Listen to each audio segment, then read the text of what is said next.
Welcome to बॉन्जर motivation. आज हम लेकर आए हैं आपके लिए कार्ल जंग के कोट्स जो आपको खुद को बेहतर समझने में मदद करेंगे। यह सब इस बात पर निर्भर करता है कि हम चीजों को कैसे देखते हैं, न कि वे अपने आप में कैसी हैं। जो बाहर देखता है वह सपने देखता है, जो भीतर देखता है वह जागता है। जब तक हम इसे स्वीकार नहीं करते तब तक हम कुछ भी नहीं बदल सकते।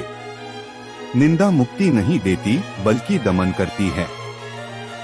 कल्पना के खेल के प्रति हमारा ऋण अपरिमित है। ज्ञान केवल सत्य पर ही नहीं बल्कि त्रुटि पर भी आधारित होता है। अक्सर हाथ उस रहस्य को सुलझा लेते हैं जिसे सुलझाने में बुद्धि व्यर्थ ही संघर्ष करती रही है। महान प्रतिभाएं मानवता के वृक्ष पर सबसे प्यारे और अक्सर सबसे खतरनाक फल हैं। वे सबसे पतली टहनियों पर लटकी रहती हैं, जिन्हें आसानी से तोड़ा जा सकता है। जो व्यक्ति अपने जुनून की आग से नहीं गुजरा है, वह कभी भी उन पर विजय नहीं पा सका है। एक शिक्षक में एक समझदार दिल ही सब कुछ होता है और उसे जितना भी सम्मान दिया जाए कम है। हम शानदार शिक्षकों की प्रशंसा करते हैं, लेकिन उन लोगों के प्रति कृतज्ञता से देखते हैं जिन्होंने हमारी मानवीय भावनाओं को छुआ है। जहां प्रेम का बोलबाला है, वहां सत्ता की इच्छा नहीं होती, और जहां सत्ता हावी होती है, वहां प्रेम की कमी होती है। एक दूसरे की छाया है। किसी नई चीज का निर्माण बुद्धि से नहीं बल्कि आंतरिक आवश्यकता से प्रेरित खेल वृत्ति द्वारा किया जाता है। रचनात्मक दिमाग उन वस्तुओं के साथ खेलता है जिन्हें वह पसंद करता है। शर्म एक आत्मा खाने वाली भावना है। तर्कसंगत दृष्टिकोण जो हमें वस्तुनिष्ठ मूल्यों को वैध घोषित करने की अनुमति देता है, वह किसी व्यक्तिगत विषय का कार्य नहीं है बल्कि मानव इतिहास का उत्पाद है। जीवन में अर्थपूर्ण सबसे छोटी चीज भी अर्थहीन सबसे बड़ी चीज से अधिक मूल्यवान है। सही सवाल पूछना ही किसी समस्या का आधा समाधान है।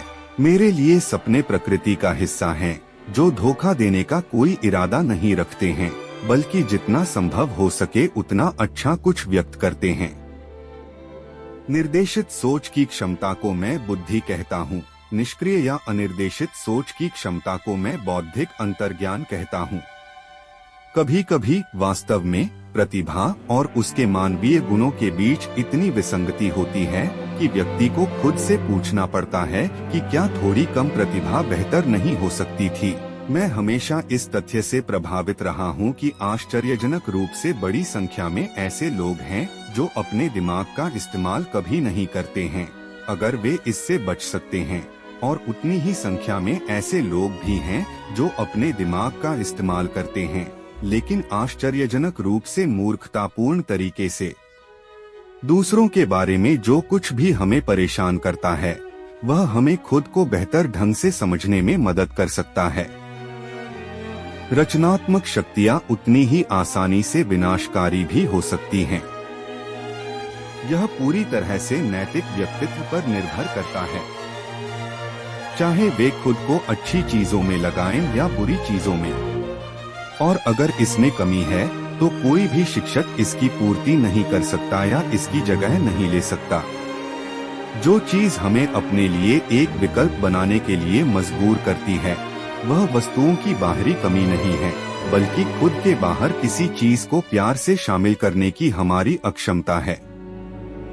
जो सपना समझ में नहीं आता वह महज एक घटना बनकर रह जाता है, समझ में आने पर वह एक जीवंत अनुभव बन जाता है। विशेष योग्यता का अर्थ है किसी विशेष दिशा में ऊर्जा का भारी व्यय, जिसके परिणामस्वरूप जीवन के किसी अन्य पक्ष से ऊर्जा का क्षय होता है। हमें दुनिया को सिर्फ बुद्धि से समझने का दिखावा नहीं करना चाहिए, हम इसे महसूस करके भी समझ सकते हैं। इसलिए बुद्धि का निर्णय सबसे अच्छे रूप में सत्य का केवल आधा हिस्सा है, और अगर यह ईमानदार है तो इसे अपनी अपर्याप्तता की समझ भी होनी चाहिए। अगर कोई व्यक्ति दूसरों से ज्यादा जानता है तो वह अकेला हो जाता है। मुझे अपनी कई मूर्खताओं पर पछतावा है जो मेरी जिद से उपजी हैं, लेकिन उस विशेषता के बिना मैं अपने लक्ष्य तक नहीं पहुंच पाता। चूंकि किसी भी बदलाव की शुरुआत कहीं न कहीं से होनी ही चाहिए, इसलिए यह एक व्यक्ति ही है जो इसका अनुभव करेगा और इसे आगे ले जाएगा। बदलाव वास्तव में एक व्यक्ति से ही शुरू होना चाहिए। यह हम में से कोई भी हो सकता है। कोई भी व्यक्ति इधर उधर देखकर यह इंतजार नहीं कर सकता कि कोई और वह काम करे जिसे करने से वह खुद कतराता है। जीवन की सबसे बड़ी और सबसे महत्वपूर्ण समस्याएं मूल रूप से अघुलनशील हैं। उन्हें कभी हल नहीं किया जा सकता, बल्कि उनसे केवल निपटा जा सकता है। जो व्यक्ति अपने जुनून की आग से नहीं गुजरा है, उसने कभी उन पर विजय नहीं पाई है। मैं वह नहीं हूँ जो मेरे साथ हुआ, मैं वह हूँ जो मैं बनना चाहता हूँ। जीवन का पहला आधा हिस्सा स्वस्थ अहंकार बनाने के लिए समर्पित है, दूसरा आधा हिस्सा अंदर की ओर जाने और उसे छोड़ देने में है। यह देखना अक्सर दुखद होता है कि एक आदमी कितनी बेरहमी से अपने और दूसरों के जीवन को बर्बाद कर देता है, फिर भी यह देखने में पूरी तरह से असमर्थ रहता है कि पूरी त्रासदी उसके अपने अंदर से ही उत्पन्न होती है और वह कैसे इसे लगातार पोषित करता है और जारी रखता है। मैं हर उस चीज को धोखाधड़ी मानने की फैशनेबल मूर्खता नहीं करूंगा जिसे मैं समझा नहीं सकता। संगठित जनसमूह का प्रतिरोध केवल उस व्यक्ति द्वारा किया जा सकता है जो अपने व्यक्तित्व में जनसमूह के समान ही संगठित हो। एक व्यक्ति को जो जूता फिट आता है वह दूसरे को चुभता है। जीवन जीने का ऐसा कोई नुस्खा नहीं है जो सभी मामलों में उपयुक्त हो।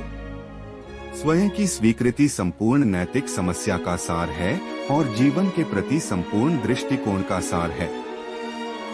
जब तक हम इसे स्वीकार नहीं करते, हम कुछ भी नहीं बदल सकते। निंदा मुक्ति नहीं देती, यह दमन करती है। पता लगाएं कि एक व्यक्ति को किस चीज से सबसे ज्यादा डर लगता है और यही वह चीज है जहां वह आगे बढ़ेगा।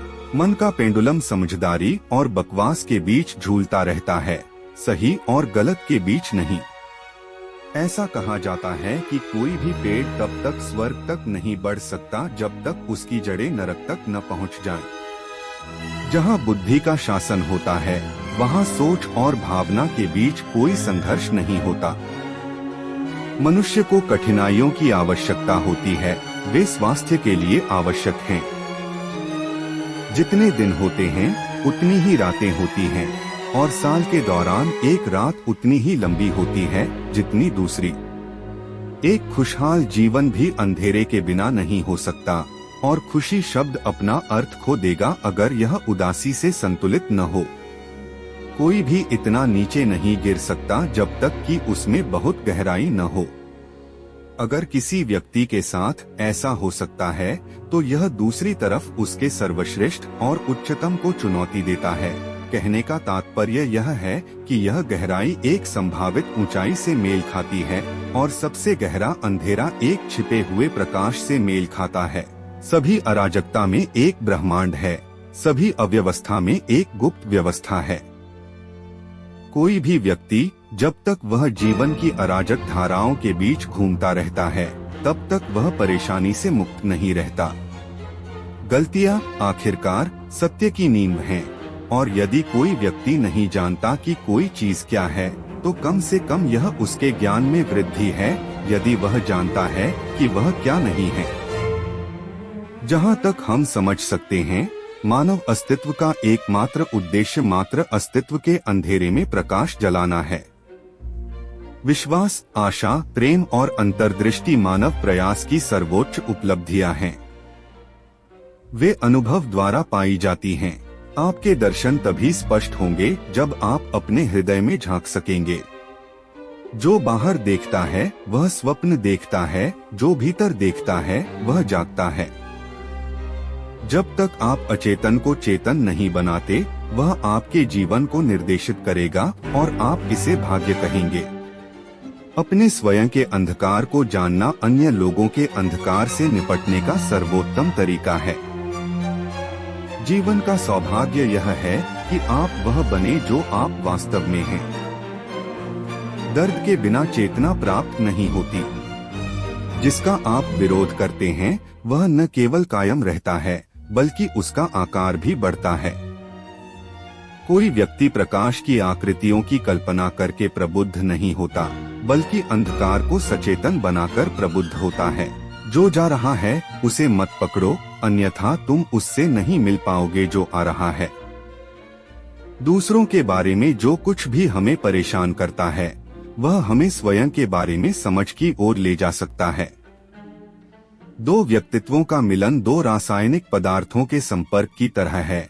यदि कोई प्रतिक्रिया होती है तो दोनों रूपांतरित हो जाते हैं। अपने स्वयं के अंधकार को जानना अन्य लोगों के अंधकार से निपटने का सबसे अच्छा तरीका है।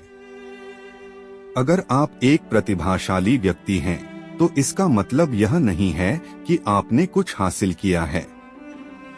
इसका मतलब है कि आपके पास वापस देने के लिए कुछ है। गलतियां आखिरकार सत्य की नींव हैं, और यदि कोई व्यक्ति नहीं जानता कि कोई चीज क्या है, तो कम से कम यह ज्ञान में वृद्धि है यदि वह जानता है कि वह क्या नहीं है। आपके सपने तभी स्पष्ट होंगे जब आप अपने दिल में झांक सकेंगे। जो बाहर देखता है वह सपने देखता है, जो अंदर देखता है वह जागता है। लोग अपनी आत्मा का सामना करने से बचने के लिए कुछ भी करेंगे, चाहे वह कितना भी बेतुका क्यों न हो। अकेलापन आसपास लोगों के न होने से नहीं आता, बल्कि उन बातों को व्यक्त न कर पाने से आता है जो स्वयं के लिए महत्वपूर्ण लगती हैं, या कुछ ऐसे विचार रखने से आता है जिन्हें अन्य लोग अस्वीकार्य मानते हैं। अवसाद काले कपड़ों में एक महिला की तरह है। अगर वह आती है तो उसे भगाए नहीं, उसे अंदर बुलाएं, उसे बैठने के लिए जगह दें, उसके साथ मेहमान की तरह व्यवहार करें और सुने कि वह क्या कहना चाहती है। जो व्यक्ति अपनी भावनाओं की अग्नि से नहीं गुजरा है, उसने कभी उन पर विजय नहीं पाई है। आपकी धारणा तभी स्पष्ट होगी जब आप अपनी आत्मा में झांक सकेंगे। जिसका आप विरोध करते हैं वह कायम रहता है। हम सोच सकते हैं कि हम खुद पर पूरी तरह से नियंत्रण रखते हैं। हालांकि एक दोस्त आसानी से हमारे बारे में कुछ ऐसा बता सकता है जिसके बारे में हमें बिल्कुल भी जानकारी नहीं होती। दूसरों के बारे में जो कुछ भी हमें संतुष्ट नहीं करता, वह हमें खुद को बेहतर ढंग से समझने में मदद करता है।